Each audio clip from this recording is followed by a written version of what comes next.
Hey guys, what's up? I just got this silent basketball from Amazon. I am so excited about this. I love basketball, but I live in a condo and you don't want to make a lot of noise. It's not like I could be bouncing a ball around here, but this is so great because in whatever situation, it's just not going to make as much noise. So it's got this kind of like foam feeling to it, but it's like heavier than what you would think it would be. Maybe not as heavy as an actual basketball, but really great if you're like around the house or if you've got a kid that wants to be dribbling all the time. This is a great way to work on some of those skills because it just doesn't really make much noise at all.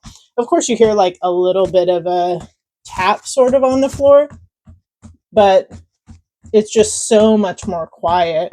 But it's got some great bounce to it. So it's really easy to dribble.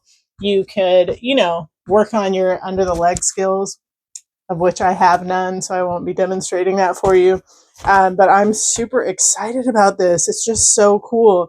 Um, so anyway, I am excited to also try to shoot with it, but it seems like it'd be a really great option for when you just need something that's a little less noisy, but you want to work on your skills.